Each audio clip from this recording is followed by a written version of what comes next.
एक दूसरे के कपड़े पहनने वाला ससुराल।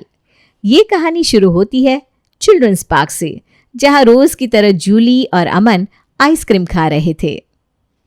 क्या हुआ जूली, आज मेरा जुगनू चमक नहीं रहा है? किसी ने कुछ बोला क्या? मम्मी ने डांटा क्या? तुम ये सब जानबूझकर करते हो क्या? भगवान जाने। इस तरह पार्क में बैठकर आइसक्रीम खाने से हमारा जीवन नहीं चलने वाला। मेरी पढ़ाई पूरी हो चुकी है और मेरे घर वाले मेरे लिए एक ऐसे लड़के की तलाश में है जो अच्छी घर का हो, अच्छा कमाता हो। और ऐसे ही एक लड़के को मैं जानती भी हूँ जो रोज मेरे साथ आइसक्रीम खाने जरूर आता है, पर उसे एक स्टेप आगे लेकर मेरे घर वालों से मिलना नहीं है। अरे मैंने कब मना किया जुगनू, तुम कहो तो। अच्छा, मैं जो कहूँगी तुम वही करोगे? अच्छा, तो फिर मैंने तो नहीं कहा था कि मुझे प्रपोज करो, तो तुमने मुझे प्रपोज क्यों किया? 28 साल के ऐसे ही तो नहीं हो गए तुम? खुद की भी बुद्धि लगानी चाहिए ना कि सब कुछ मैं ही बताऊं। अच्छा, सॉरी माय फॉल्ट। मैं कल ही तुम्हारे परिवार वालों से मिलता हूँ। अब प्रॉब्लम सॉल्व? हाँ, प्रॉब्लम सॉल्व हुई है, क्योंकि तुम मेरे घर वाले से मिल लोगे, पर शादी के बाद मुझे तुम्हारे परिवार वालों के साथ रहना है और मैं नहीं जानती कि वो कैसे हैं। मुझे नहीं पता कि मैं उनके साथ एडजस्ट कर पाऊंगी कि नहीं। शादी के बाद बहुत ड्रामे होते हैं, ये पहनो, वो पहनो, यहाँ मत जाओ, वहाँ मत जाओ, और तुम्हें पता है ना मुझे बंदिशें बर्दाश्त नहीं होती। हाँ, ये तो प्रॉब्लम है ही नहीं, क्योंकि मेरे घर में किसी को किसी बात की पाबंदी नहीं है। जिसे जो मन में आता है वो पहनता है, यहाँ तक कि मेरी मम्मी मेरे ट्राउजर भी पहन लेती है। अब तुम बोलो कब मैं अपने पेरेंट्स को यहाँ बुला लूँ? What? Oh my God! लगता है आज मेरे 16 सोमवार का फल मुझे मिल रहा है। फिर तो तुम अपने परिवार वालों को लेकर मेरे घर जल्दी से आ जाओ। और अमन बिना देरी किए अपने परिवार वालों के साथ जूली के घर पहुंच जाता है, जहां अपनी होने वाली सास को जींस और टी शर्ट में देखकर जूली तो हक्की बक्की रह जाती है। मतलब अमन सच कह रहा था? मुझे लगा उसकी मम्मी घर में शर्ट ट्राउजर पहनती है। वो तो अपनी बहू को देखने भी ऐसे ही कपड़ों में आ गई। सोचो तो मम्मी, ये लोग कितने मॉडर्न है। हाँ बेटा, मेरा तो जी भर आ रहा है। मुझे महसूस हो रहा है कि बात पक्की हो जाएगी और सब अच्छे से हो जाएगा। तुम उनके घर में ना बहुत सुखी रहोगी। जो लोग खुद इतने मॉडर्न हैं वो तुझे कभी किसी बात के लिए मना ही नहीं करेंगे। आगे बढ़कर जूली अपनी होने वाली सास के पैर छूती है तो मोना कहती है, हमारे घर में तो बेटियां गले लगती है, पैर नहीं छूती। आजा बेटा, गले लग जा। और ये क्या बहन जी, आपने जूली को पहले ही साड़ी पहन कर रखा है। हमने ऐसा थोड़ी ना कहा था कि हमें लड़की को साड़ी में देखना है। जाओ बेटा, तुम्हें जो कपड़े कंफर्टेबल लगते पहन कर आओ, क्योंकि हमारी बातचीत लंबी चलने वाली है। आप लोग जूली को देखने आए हैं और ये बात समाज में फैल जाती कि जूली लड़के वालों के सामने भी घर के कपड़ों में थी, तो हमारी तो बदनामी हो जाती ना। इसलिए हमने जूली को साड़ी पहनने के लिए कहा था। अरे पर ये बात बाहर जाएगी क्यों? हम लड़की को देखने नहीं, डन करने आए। अब जब दोनों बच्चों ने एक दूसरे को पसंद कर ही लिया है तो हमें तो बस इनकी खुशी में शरीक होना है। और ऐसा ही होता है। उसी वक्त दोनों परिवार की रजामंदी से अमन और मोना की सगाई हो जाती है। 2 महीने बाद अमन अपनी माँ को फ़ोन लगाता है। आज मैं बहुत खुश हूँ मम्मी, मेरे ऑफिस वालों ने मुझे हमारे ही शहर में ट्रांसफ़र दे दिया है। अब मैं आराम से जूली के साथ अपने घर पर रह सकता हूँ। आप तो बस शादी की तारीख निकलवाइए मम्मी। ये तो बहुत अच्छा हुआ बेटा, हम तो हमेशा से चाहते थे कि हमारी बहू हमारे साथ रहे। पर एक प्रॉब्लम है मम्मी, जूली के घर वाले चाहते हैं कि उसकी शादी इस शहर से हो, यानी कि बेंगलुरु से, ना कि दिल्ली से। अब हम यहाँ से इतने सारे लोग गाड़ी भर कर वहाँ आएंगे, उससे अच्छा है कि तू वहीं शादी कर ले और डायरेक्ट बहू को लेकर यहाँ आ जा। क्या?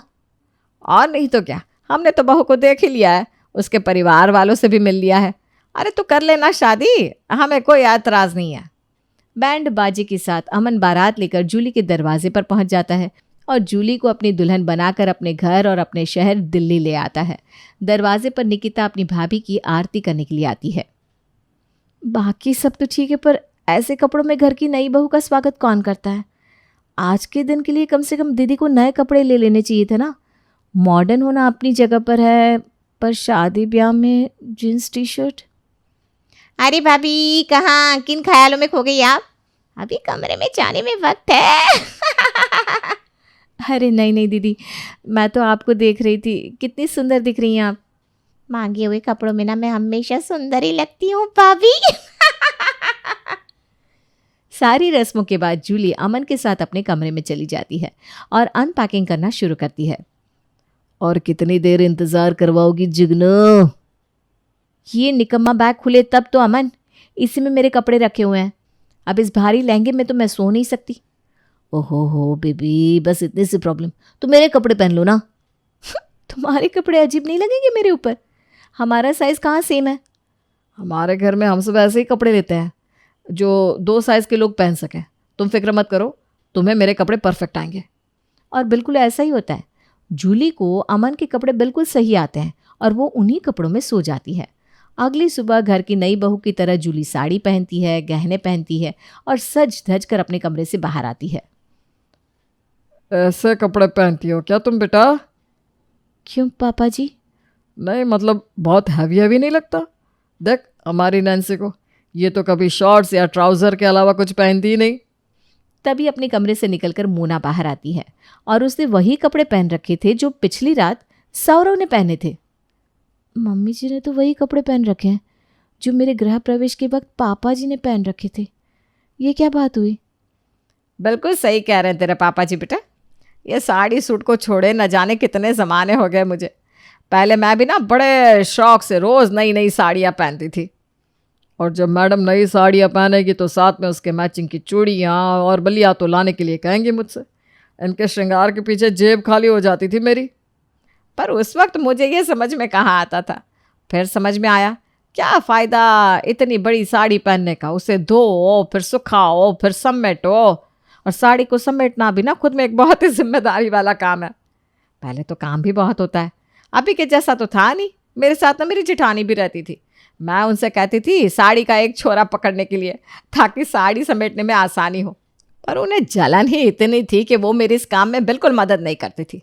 साड़ी बांधने में भी तो वक्त जाता था, ऊपर से साड़ी के साथ उसके मैचिंग का ब्लाउज स्टिच करवाओ, पेटीकोट खरीदो, कितना खर्चा। वही तो, ऊपर से ब्लाउज़ की फिटिंग ज़रा भी 19-20 हुई तो और दिमाग खराब। और इसी सब झंझटों के कारण मम्मी ने साड़ी पहनना छोड़कर सूट पहनना शुरू किया। पर सूट में भी तो फिटिंग बड़ी ज़रूरी है।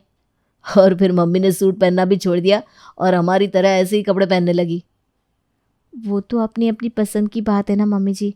अब मैं अपने मायके से इतने सारे डिज़ाइनर कपड़े लेकर आई हूँ तो पहनूंगी तो सही। और मेरे साथ तो साड़ी को लपेटने की कोई प्रॉब्लम नहीं है, क्योंकि मेरी सारी साड़ियाँ ना रेडी टू वेयर है। अब जब पड़ोसी आएंगे और देखेंगे कि घर की बहू नाइट ड्रेस में है तो क्या सोचेंगे? अरे पड़ोसियों का तो काम होता है बातें बनाना, यह कौन सा हमारा खर्चा चला देंगे। और पूजनीय राजेश खन्ना जी क्या कर गए हैं, कुछ तो लोग कहेंगे, लोगों का काम है कहना।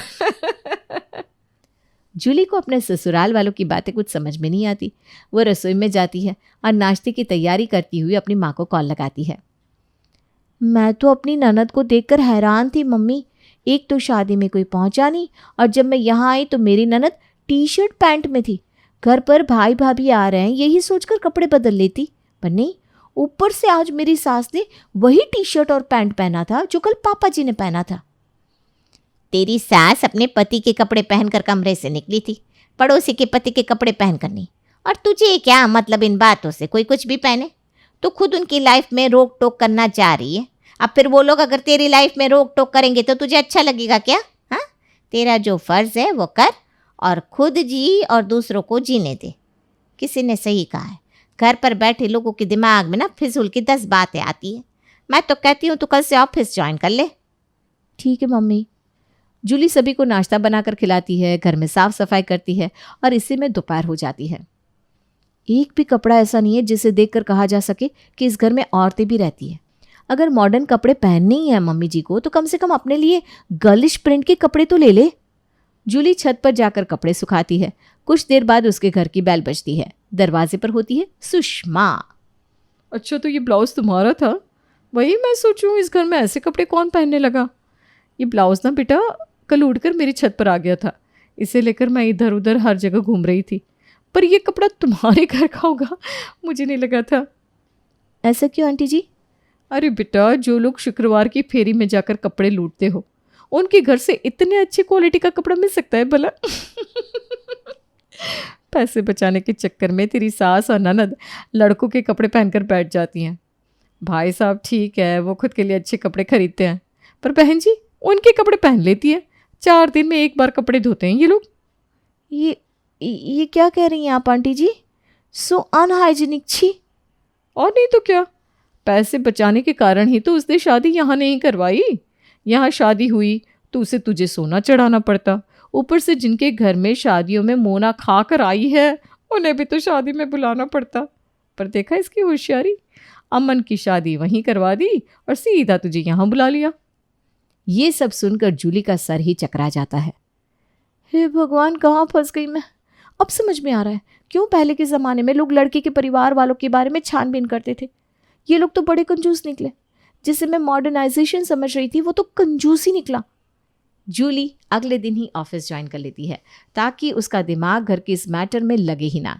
इसी तरह 1 महीना बीत जाता है और एक रोज़ जूली की कलीग स्नेहा उससे कहती है, कौन बनाता है यार तेरे घर में खाना इतना टेस्टी? हाँ, जी तो करता है खाती जाओ खाती जाओ। पूरे ऑफिस में ना तेरे जैसा स्वादिष्ट टिफ़िन कोई नहीं लाता। कौन बनाएगा इनका टिफ़िन? खुद ही बनाती होगी। शादी के बाद ना सास बहू की मदद करती है ना घर में नौकर रखने देती है। नहीं, मेरी सास ऐसी नहीं है। मुझे ऑफिस आना होता है तो वो ब्रेकफास्ट और मेरे और अमन का टिफ़िन तैयार कर देती हैं। तो फिर कोई दिक्कत नहीं है। आज रात का डिनर आप ही के घर पर फाइनल हुआ है, क्यों स्नेहा जी? ये सब मेरे घर पर आएंगे और दीदी मम्मी को पापा और अमन के कपड़ों में देख लेंगे तो मेरी बहुत इंसल्ट होगी। नहीं, फिर तो प्रॉब्लम हो जाएगी। जूली के माथे पर पसीना आ जाता है। वो घबरा जाती है। तुम सब रात को आओगे तो मुझे ज़रा पहले ही ऑफिस से निकलना होगा ताकि मैं खाने की तैयारी में मम्मी जी की मदद कर सकूं। ठीक है, मैं चलती हूँ। और ये बहाना देकर जूली ऑफिस से निकल जाती है और सीधा मार्केट जाकर अपनी सास और ननद के लिए कपड़े खरीदती है और उन कपड़ों को लेकर जूली अपने घर जाती है। ये लीजिए मम्मी जी, मैं आपके लिए और दीदी के लिए नए कपड़े लेकर आई हूँ। वो क्या है ना, आज रात को मेरे ऑफिस के कुछ लोग आ रहे हैं तो उनके सामने सब कुछ नॉर्मल दिखना चाहिए ना। तभी दरवाजे से सौरव अंदर आता है और नए कपड़ों को देख लेता है। अरे वाह बहू, ये स्कर्ट तो बड़ा अच्छा लग रहा है। मैं इसे लुंगी की तरह पहन सकता हूँ, इसे मैं ही रख लेता हूँ। और सौरव उस स्कर्ट को पहन लेता है। वाह वाह, ये तो काफ़ी हवादार है। फिर तो मैं आपका वो शर्ट बॉक्सेस के साथ रात को पहन लूँगी, थोड़ा मॉडर्न भी लगेगा। मुझे तो कौन ही देखेगा बेटा। अमन का एक 3/4 पैंट है, मैं वही पहन कर सोती हूँ, उसे ही टी शर्ट के साथ पहन लूँगी। अपने ससुराल वालों की इज्जत बचाने के लिए जूली जो नए कपड़े खरीद कर लाई थी, अब उन्हीं कपड़ों के कारण उसकी इज्जत और ज़्यादा जाने वाली थी। कुछ देर बाद उसके ऑफिस के लोग घर पहुँचते हैं। ओह माय गॉड, सॉरी, मुझे लगता है हम गलत घर में आ गए हैं सर। नहीं स्नेहा, हम सही घर में हैं। वो देखिए जूली जी। अरे यार जूली, तेरे घर में आज कपड़ों की फेरबदल हुई है क्या? या फिर कोई ड्रेस का थीम रखा है तूने? वही तो थीम रखा है मैंने। मैसेज तो किया था मैंने ग्रुप में, पर मेरे फ़ोन का डेटा ऑफ था ना, इसलिए मैसेज जा नहीं पाया। कितने अच्छे लग रहे हैं ना मेरे ससुराल वाले। अमन की गले का दुपट्टा तो देखो मेरा है। मुझे तो समझ में नहीं आ रहा तुम्हारे घर में लोगों का इंट्रोडक्शन दूँ कैसे। यहाँ ना मिसेस समझ में आ रहा है ना मिस्टर। हाँ, mister Mona and Mrs Saurav. कैसी फैमिली है तुम्हारी जूली। उम्र में तुम मुझसे छोटे हो बेटा, पर मेरी बहू के बॉस भी तो हो, तो कायदे से बड़े भी हो। बड़ा समझकर या छोटा समझकर या जो भी समझकर मेरी सलाह सुनना चाहो सुन सकते हो, बाकी मानना न मानना तुम पर है। जब एक माँ एक बच्चे को जन्म देती है तो उसे अपने मन मुताबिक सजाती है। तुम्हारी माँ ने भी तुम्हें बचपन में फ्रॉक ज़रूर पहनाया होगा, पर उससे क्या हुआ? कुछ भी नहीं ना। तुम रहे तो लड़के ही ना। कपड़े हम लोगों को खुश करने नहीं, खुद के कंफर्ट को देख कर पहनते हैं। मेरी लाइफ में एक वक्त ऐसा भी आया था जब हमारे पास खाने को पैसे नहीं थे। उस वक्त मैं रंग बिरंगी कपड़ों का शौक़ नहीं पाल सकती थी, और मेरे उस वक्त ने मुझे इसी तरह रहना सिखा दिया। जहाँ तक मैनेज होता है मैनेज करती हूँ, और ये कपड़े ना मुझे गरीब होने का एहसास नहीं दिलाते, ना ही अलग होने का। मुझे ये कपड़े कंफर्टेबल लगते हैं। तो क्या गलत करती हूँ मैं? गलत तो मैं तब करती जब खुद सजी सवरी बैठी रहती और अपनी बहू से रसोई में सारा काम करवाती। अपनी सास की बात सुनकर जूली की आंखें भर आती है और वहाँ खड़े सभी लोगों का सर झुक जाता है। तब स्नेहा कहती है, मेरा तो मन यहाँ हील के सैंडल पहन कर आने का था ही नहीं आंटी जी, पर वही सोसाइटी का प्रेशर। इतनी देर ऑफिस में काम करने के बाद मन तो करता है ट्रैक पैंट और शर्ट पहन कर ही बाहर निकलूं। मैं भी ना आपकी तरह ऐसे लूज़ कपड़े पहनना चाहती हूँ। और एक राज की बात बताऊँ, घर पर कई बार ना मैं अपने भाई के कपड़े पहन लेती हूँ। मुझे भी ना ये कोट पैंट नहीं पहनना है, लुंगी मिलेगी क्या? हाँ हाँ सर, पापा जी की लुंगी तो है ही। आज तो उन्होंने लुंगी ना पहनकर स्कर्ट जो पहनी है कमरे में होगी, अब भी लाती हूँ। हाथ में अपने ससुर की लुंगी लिए अपने पति के कपड़ों में जूली बाहर आती है और उसे देखकर सभी तालियां बजाने लगते हैं। इस परिवार ने मुझे किसी चीज़ की कमी नहीं होने दी, पर फिर भी मुझे एक बात खटकती कि आप लोगों के कपड़े देखकर लोग क्या बोलेंगे। मुझे भी इस तरह रोज़ तैयार होना समझ में नहीं आता था मम्मी जी। ऑफिस जाओ, वापस आने के बाद फिर से मेकअप लगाकर अच्छे कपड़े पहनकर बैठो ताकि अगर कोई पड़ोस वाले आ जाए तो बातें ना बनाए। पर आज मुझे एहसास हुआ कि आप सही कहती हैं। कुछ तो लोग कहेंगे, लोगों का काम है कहना। हमें अपना कंफर्ट दिखना चाहिए, पड़ोसी हमें पैसे देने नहीं आने वाले। तो पजामा पार्टी शुरू करो और लगाओ खाना। और अपने ससुराल वालों की ड्रेसिंग सेंस चेंज करने में लगी जूली खुद उन्हीं की तरह बन जाती है।